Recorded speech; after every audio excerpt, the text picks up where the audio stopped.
சட்டையிலிருந்து விழுந்த அந்த சிறிய பொத்தான் இப்போ என் வாழ்க்கை முடிஞ்சு விட்டதா என்று சோகமாக நினைத்தது.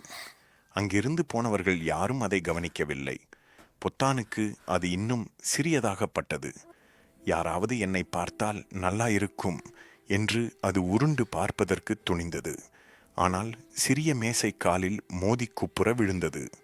ஒரு சிறிய காற்று அடித்தது. அது பொத்தானை தள்ளி ஒரு மூலையிலே தள்ளிவிட்டது. அந்த நேரம் ஒரு சிறுமி கீழே பார்த்தாள். ஓஹோ, என்ன ஒரு அழகான பொத்தான் என்று மகிழ்ந்தாள். அவள் அதை மெதுவாக கையில் எடுத்து பார்த்தாள். இதுக்கு நிச்சயம் ஒரு வேலை இருக்கு என்று யோசித்தாள்.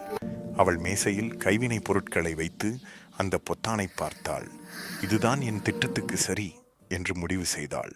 பொத்தான் இனி ஒரு சிரிக்கும் காகித விலங்கினே கண். இதுவரை இல்லாத மகிழ்ச்சி அதற்கு வந்தது. இது ரொம்ப அழகாயிருக்கு என்று ஆசிரியர் பாராட்டினார். பொத்தான் பெருமையாக ஜொலித்தது. நான் பயனில்லாதவன் இல்லை, எனக்கு ஒரு அழகான நோக்கம் இருந்தது என்று பொத்தான் மகிழ்ச்சியாக நினைத்தது. கதையின் நெறி, வாழ்க்கை பாதையை மாற்றினாலும் நம்முடைய மதிப்பு குறையாது.